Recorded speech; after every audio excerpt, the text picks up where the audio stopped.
اور اکثر یہ عام ہے کہ جب ہم صلاح پڑھتے ہیں اکثر ہمارا ذہن بھٹکتا ہے. یہ عام بات ہے, یہ کچھ نئی بات نہیں, ہم جانتے ہیں لیکن کئی بار کسی ذکر نہیں کریں گے. لیکن ہم سب جانتے ہیں کہ اکثر جب ہم صلاح پڑھتے ہیں تو ہمارا ذہن بھٹکتا ہے. اگر کوئی طالب علم کوئی امتحان کا پیپر دینے کے بعد جب صلاح پڑھ رہا ہے تو صلاح میں وہ سوچیں گا سوال نمبر 2 کا جواب میں نے ایسے کیوں دیا, اگر ویسے دیتا تھا تو اچھا ہوتا. وہ عورت سوچیں گی کہ میرے شوہر کے لیے آج میں کیا پکاؤں, چکن بریانی یا مٹن پلاؤ. یہ سلام میں ہی سب ہمیں خیال آتا ہے. وہ بزنس مین سوچے گا, تاجر سوچے گا کیا میں کس کا دھندا کروں, کون سے تجارت میں مجھے زیادہ فائدہ ہے. تو سلام میں ہمارا ذہن بھٹکتے رہتا ہے, اور یہ عام بات ہے. بھٹکنا چاہیے نہیں لیکن بھٹکتا ہے. کیوں؟ کیونکہ اکثر ہم مسلمان 80% سے زیادہ مسلمان ہم عربی نہیں جانتے. اور جب ہم صلاح میں جو آیتیں پڑھتے ہیں قرآن مجید کی, مثال کے طور پہ سورہ فاتحہ پڑھنا فرض ہے. ہم جب سورہ فاتحہ پڑھتے ہیں ہمیں سورہ فاتحہ اتنے اچھی طریقے سے یاد ہے کہ اگر نیند میں سے ہمیں کوئی اٹھائیں گا 2 بجے رات کو اور کہیں گا سورہ فاتحہ پڑھو تو ہم 100 میل کی رفتار پہ پڑھ سکیں گے. کیونکہ ہمیں سورہ فاتحہ بہت اچھی طریقے سے یاد ہے. نیند میں بھی آپ بولیں گے تو ہم 100 میل کی رفتار پہ سورہ فاتحہ پڑھ سکیں گے.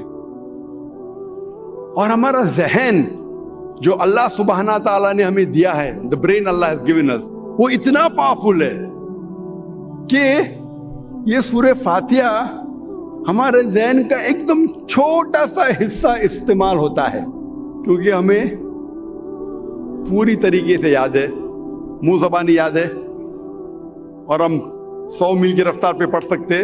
تو سورہ فاتحہ پڑھنے کے لیے ہمارا بہت چھوٹا سا ذہن, بہت چھوٹا, ایک دم کم ذہن استعمال ہوتا ہے. باقی ہمارا ذہن خالی ہے.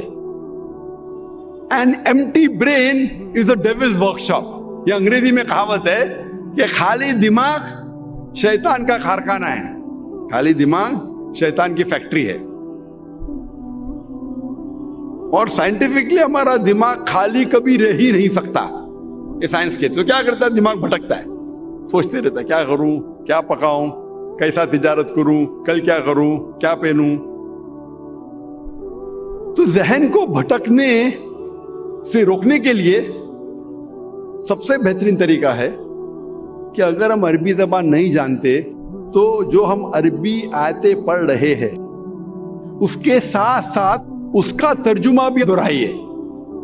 ذہن میں عربی آیتوں کے ساتھ ذہن کے پیچھے at the back of your mind ہم اس کی معنی بھی دہرائے.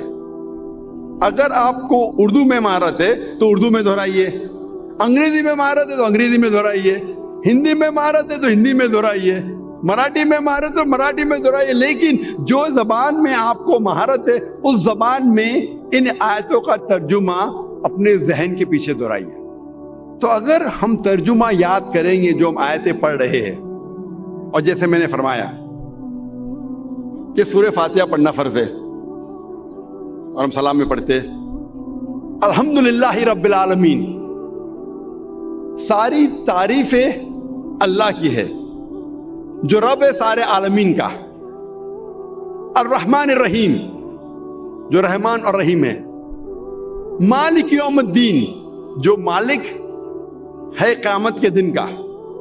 ایاک نعبد و ایاک نستعین, ہم تیری عبادت کرتے ہیں اور تجھی سے مانگتے ہیں. اہدنا الصراط المستقیم, ہمیں سیدھا راستہ دکھا. صراط الذین انعمت علیہم غیر المغضوب علیہم ولا الضالین, وہ راستہ جن لوگوں پہ تو نے انعام فرمایا اور جو بھٹکے ہوئے نہیں ہیں. تو جب ہم سورہ فاتحہ پڑھ رہے ہیں اس کے ساتھ ساتھ اگر ترجمہ دہرائیں گے تو انشاءاللہ ہمارا ذہن نہیں بھٹکے گا. لیکن جب آپ کو عادت ہو جائیں گی ترجمہ دہرانے کی, یہ بھی میکینیکل ہو جائے گا. ابھی آپ کا ذہن کا تھوڑا اور حصہ استعمال ہو رہا ہے، لیکن یہ بھی میکینیکل ہو جائے گا. آپ سورہ فاتحہ کے ساتھ ساتھ اس کا ترجمہ بھی 100 میل نہیں تو کم از کم 90 میل کی رفتار پہ دہرا سکیں گے. لیکن ابھی کیونکہ ذہن کا کچھ اور حصہ استعمال ہو رہا ہے، آپ کا ذہن بھٹکے گا لیکن کم بھٹکے گا. تو ذہن کو بھٹکنے سے روکنے کے لیے آپ کو کیا کرنا چاہیے؟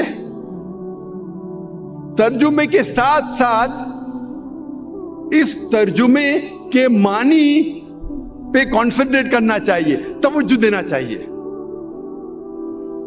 اگر عربی کے ساتھ اگر ترجمہ دہرا رہے ہیں اور اس ترجمے کے معنی پہ توجہ دیں گے تو آج کی سائنس یہ کہتی ہے کہ ہمارا برین اتنا پاورفل ہے کہ ہم ایک ساتھ 2 3 4 کام کر سکتے ہیں. مثال کے طور پہ اگر کوئی گاڑی چلا رہا ہے، شروع میں جب گاڑی چلاتا ہے پوری توجہ دیتا ہے، آپ اس سے بات نہیں کر سکتے، لیکن جب اسے عادت ہو جاتی ہے 1 مہینے 2 مہینے بعد تو گاڑی چلاتے چلاتے آپ سے بات بھی کر سکتا ہے. آدھا دھیان گاڑی پہ، آدھا دھیان بات پہ. ہمارا ذہن بہت پاورفل ہے. لیکن آج کی سائنس یہ کہتی ہے کہ کوئی بھی انسان 100% 2 چیز پہ دھیان نہیں دے سکتا ہے. 50% 2 چیز پہ دے سکتا ہے، 60% 40% دے سکتا ہے، 80% 20% دے سکتا ہے، 90% 10% دے سکتا ہے، لیکن 100% 2 چیز پہ دے ہی نہیں سکتا. تو عربی آیت کی تلاوت کرنے کے ساتھ ساتھ اگر ترجمہ دہراتے ہیں، اس ترجمہ پہ آپ کانسنٹریٹ کرتے ہیں، دھیان دیتے ہیں 100%، جتنا آپ دھیان دیں گے اتنا کم آپ کا ذہن بھٹکے گا. اگر 100% دھیان دیں گے تو انشاءاللہ آپ کا ذہن کبھی بھی نہیں بھٹکے گا. تو اسی لیے ذہن کو بھٹکنے سے روکنے کے لیے یہ ضروری ہے کہ جو بھی آیتوں کی آپ تلاوت کرتے قرآن مجید میں، جو بھی اللہ کے رسول فرماتے حدیث میں جو میں پڑھنا چاہیے سلام میں، اس کی معنی آپ جانیں اور اس معنی پہ توجہ دیں گے 100%، تو انشاءاللہ آپ کا ذہن کبھی بھی نہیں بھٹکے گا. اللہ تعالیٰ فرماتے ہیں، اور اس تقریر کے شروع میں نے قرآن مجید کی ایک آیت کی تلاوت کی تھی، سورہ عنکبوت سورہ نمبر 29 آیت نمبر 45 میں اللہ تعالیٰ فرماتے اتلو ما اوحی الیک من الکتاب واقم الصلاۃ ان الصلاۃ تنہی عن الفحشاء والمنکر. تلاوت کرو ان آیتوں کی جو میں نے نازل کی ہے اس کتاب میں، واقم الصلاۃ، اور صلاح کو قائم کرو. ان الصلاۃ تنہی عن الفحشاء والمنکر، بے شک صلاح فاحشی اور برے کاموں سے روکتی ہے. قرآن مجید میں اللہ تعالیٰ فرماتے ہیں کہ بے شک صلاح فاحشی اور برے کاموں سے روکتی ہے، جسے میں کہتا ہوں ہدایت کا راستہ، پروگرامنگ ٹورڈز رائچسنس. صلاح دا پروگرامنگ ٹورڈز رائچسنس، صلاح رہنمائی اور ہدایت کا راستہ. صلاح ہمیں پروگرام کرتی ہے صحیح راستے کی طرف. اور ہم جانتے ہیں کہ سورہ فاتحہ کے بعد ہم قرآن مجید کی چند آیتوں کی تلاوت کرتے ہیں. مثال کے طور پہ سورہ فاتحہ کے بعد امام تلاوت کر رہا ہے سورہ مائدہ کی آیت، سورہ نمبر 5 آیت نمبر 90، جہاں اللہ تعالیٰ فرماتے یا ایھا الذین آمنوا، اے ایمان والو،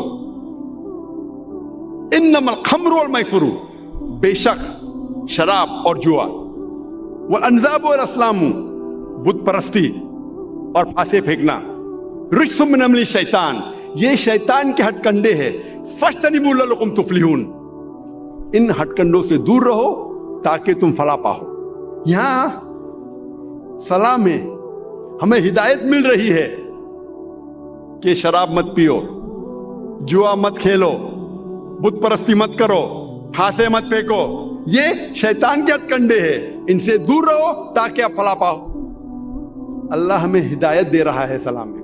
ہو سکتا ہے کہ سورہ فاتحہ کے بعد امام صاحب سورہ مائدہ سورہ نمبر 5 آیت نمبر 3 کی تلاوت کرتے ہیں.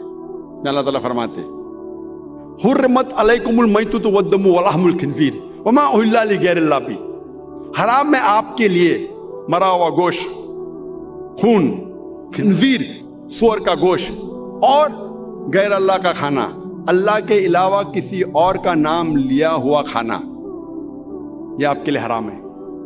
یہاں ہمیں ہدایت مل رہی ہے کہ مرا ہوا گوشت، خون، خنزیر، غیر اللہ کا کھانا آپ کے لیے حرام ہے۔ ہو سکتا ہے کہ سورہ فاتحہ کے بعد امام صاحب تلاوت کرتے ہیں سورہ بقرہ سورہ نمبر 2 آیت نمبر 188 کی آیت، جہاں اللہ تعالیٰ فرماتے ہیں کہ اپنے پیسے کا استعمال مت کرو جج کو رشوت دینے کے لیے۔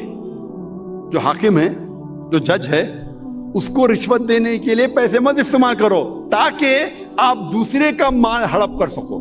یہاں ہدایت مل رہی ہے کہ رشوت دینا حرام ہے۔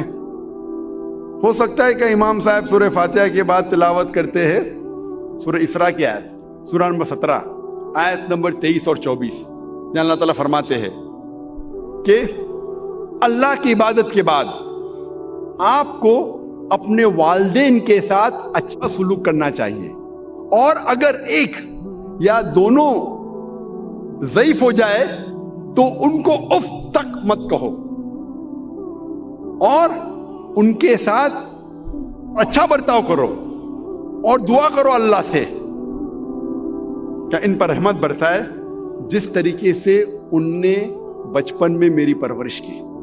یہاں ہدایت مل رہی ہے ہمیں اللہ سے کہ اللہ کے عبادت کے بعد ہمیں ہمارے والدین کی عزت کرنا چاہیے، اور اگر دونوں میں سے ایک یا دونوں ضعیف ہو جائے تو ان کو اف تک مت کہو، کیونکہ اللہ سبحانہ و تعالی ہمارا خالق ہے اور وہ جانتا ہے کہ انسان ضعیف ہونے کے بعد ایسے حرکت کرتا ہے جس سے ہو سکتا ہے کہ عام انسان چڑھ جائے۔